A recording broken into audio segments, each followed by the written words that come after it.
The Elder Scrolls Online added some amazing updates to the game in 2024, which I'm a big fan of, but one of its classic features has a problem that I think has been overlooked now, and I'm worried that if nothing gets done soon, it's just going to get worse next year and into the future.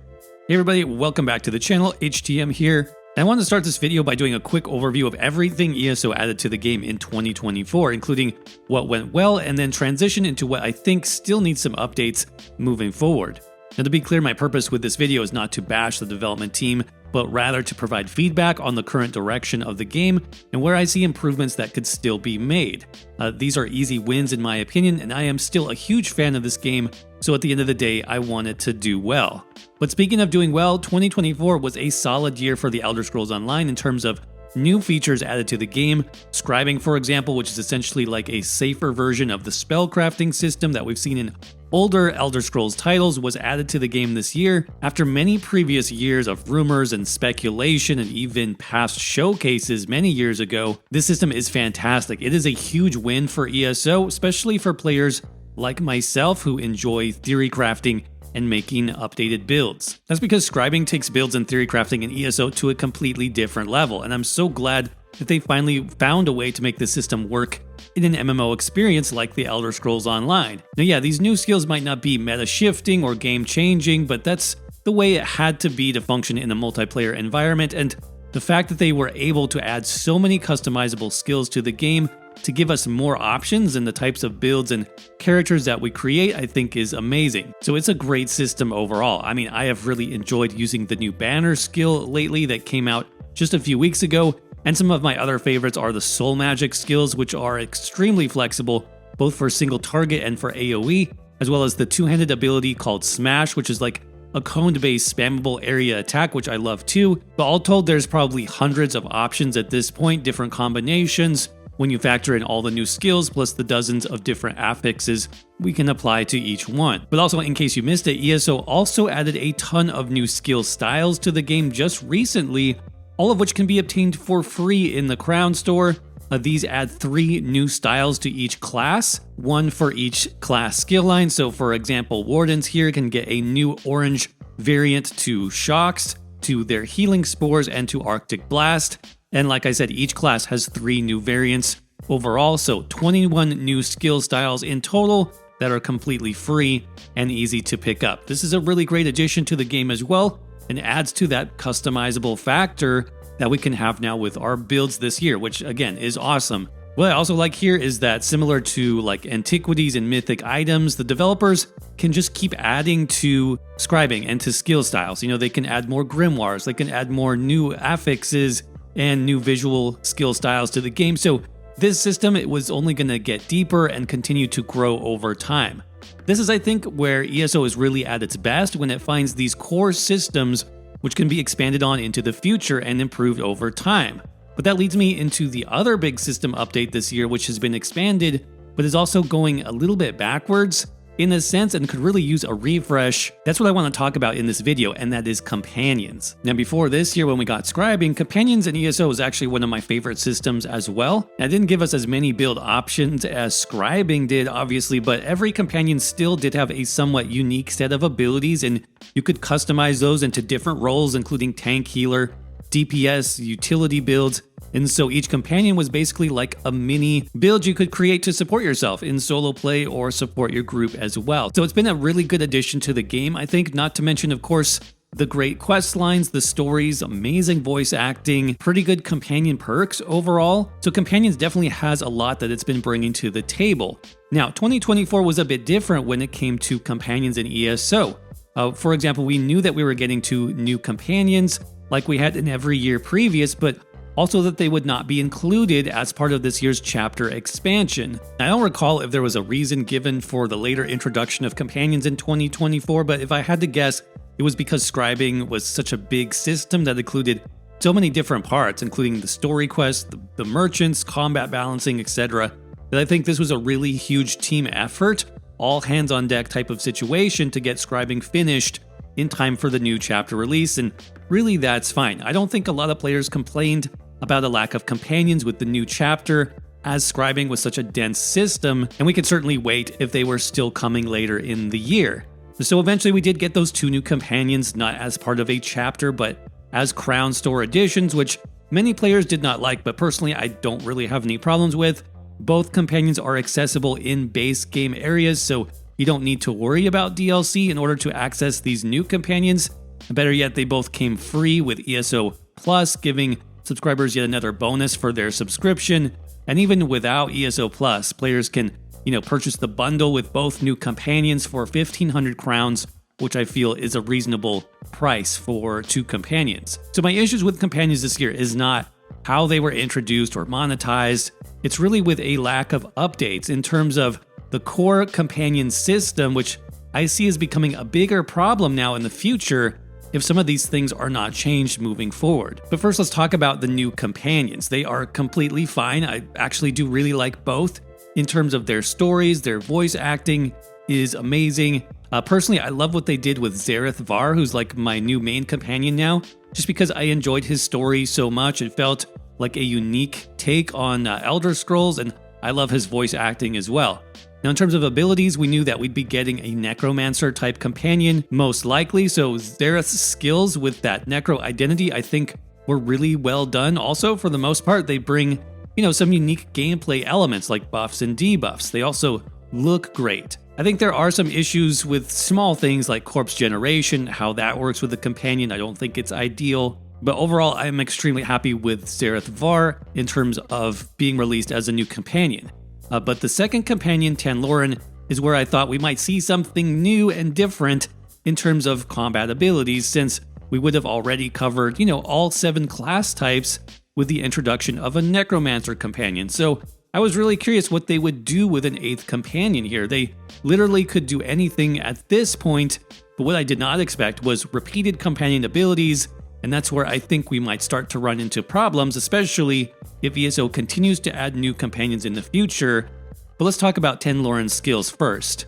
So Tanloran has 3 skill lines, as all companions do, 1 each for tanking, healing, and DPS, but Tanloran's tank and heal skill trees are essentially Dragon Knight skill trees, which is a bit disappointing considering we already have a full Dragon Knight companion in Bastion. Now, I suppose it would not be as bad if all of those skills were new Dragon Knight skills that we hadn't seen before, but I was disappointed to see that some of Tanloran's main skills were simply copy and pasted over from Bastion's skill set.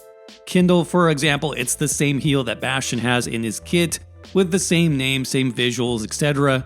Same thing for Blazing Grasp, same name, same skill. Also, Bastion's skills often seem better compared to Tanloran in some cases, like Searing Weapons, for example, which gives a unique buff to light and heavy attack damage, versus Tanloran's version of the skill called Volcanic Arms, which is just a straight major brutality and sorcery buff. Now, this did seem strange to me because the dev team did actually choose to create a completely new and unique skill line for Tanloran based on soul magic, which is actually really interesting and pretty good, especially for DPS-focused companions.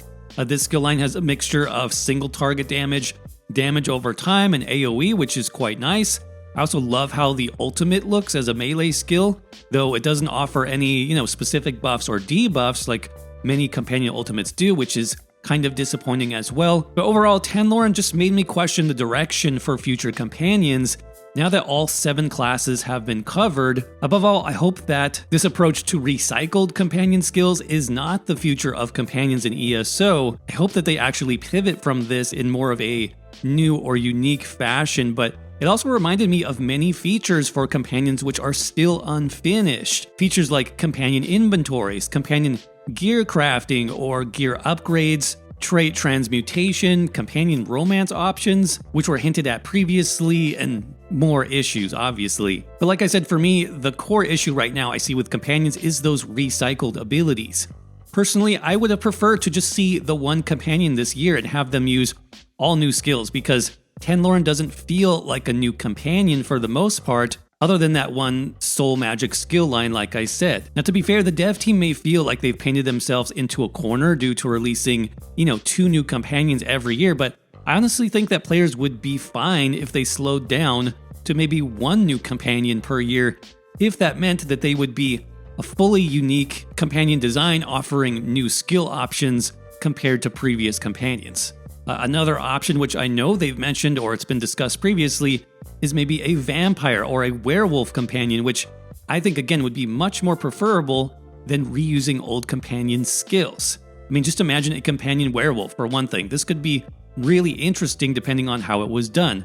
Maybe your companion ultimate is the transformation into werewolf or vampire form, and then you need to, kind of specialize in ultimate generation for this companion to get them into that werewolf or vampire form more often. There's a lot of interesting things that they could do with companions. But one thing I was actually hoping they would do this year, and they didn't, but they could still do this in the future, is doing a completely new style of companion now that all 7 of ESO classes have been covered.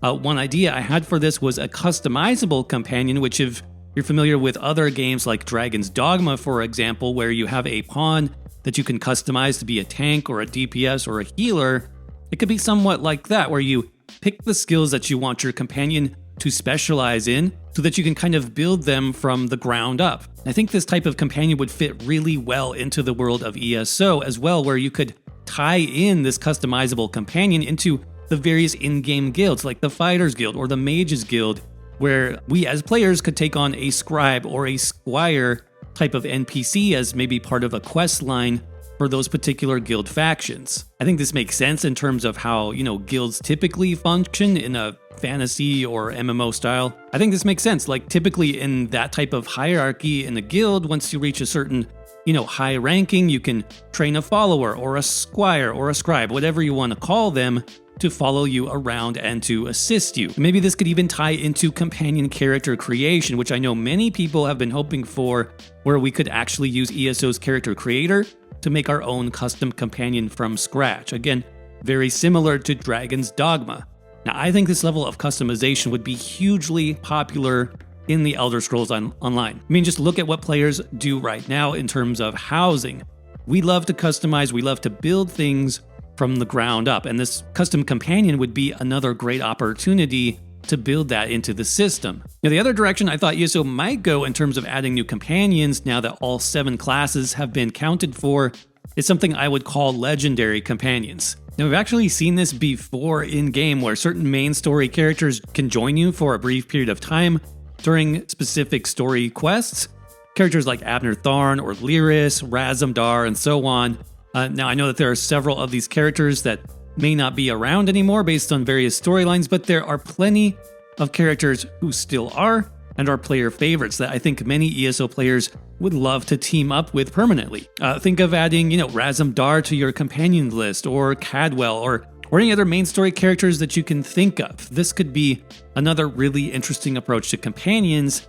And I actually thought that ESO might consider this, with this year being, the 10-year anniversary of the original release of the game, but sadly, nothing like that has happened as of yet. Whatever ESO decides to do with companions, I truly hope that they take a new approach in 2025 and beyond and don't continue to recycle companion classes and abilities.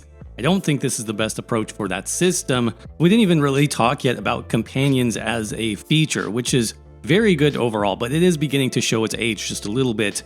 My main problem with companions at this point, other than the recycled abilities, is how their companion weapons and armor have to live in my inventory slots. This has never made sense to me, as generally speaking in other Elder Scrolls titles or even Bethesda games in general, your companion usually has their own inventory and carries their own stuff. Now, this just seems like a no-brainer to me, and it's annoying to still see my inventory fill up with useless companion items that I have no other way of storing other than putting them in my bank, but again, that storage is mine, not my companion, so it's never really made sense or felt authentic to me. So I do hope that next year, even if they don't introduce more companions or maybe slow down to 1 companion per year, that they also update some of these core companion mechanics, like finally giving companions their own inventory. Companions is also a system that is just begging to be integrated with crafting or transmutation to allow players to either craft companion gear, upgrade existing companion gear pieces to higher rarity, or to change their traits. Any of these systems would be a great start, but obviously combining them all in a full-on companion crafting update would be insanely popular and give players a reason to do even more with their companions. The problems with the current system of companion gear, I think, is pretty obvious. I mean, as it stands now, getting a companion weapon or armor piece that's below epic quality is essentially useless long-term. You can't break down the gear to get anything, you can't upgrade it, and of course you can't change the trait if you do get an epic piece, but we're looking for something with a different trait focus. So yeah, companion gear crafting, upgrading, and traits, all huge issues in terms of quality of life. That would be a fantastic update for next year, or really just as soon as possible. But again, I bring this up because companions is one of my favorite systems in ESO, and I know many players love their companions as well. 2025 will actually be the 5th year in a row of us having companions in-game. My main hope here is that the devs either update the system, or like we talked about, actually do something new in terms of what type of companions they bring into the game next. No more recycled skills or classes, but something new and interesting. But let me know what you all think about ESO companions in the comments section below. What kind of updates do you think are still needed, and what type of companions do you want to see next? Just a quick note that we are still updating our members-only builds and guides right here on YouTube, including some really fun options for scribing, which you saw in this video, like our no class skills barbarian build focused on two-hander and brutal in-your-face damage, plus our new unkillable Magicka Dragon Knight, which makes use of the new banner bearer ability for an even more off-meta playstyle.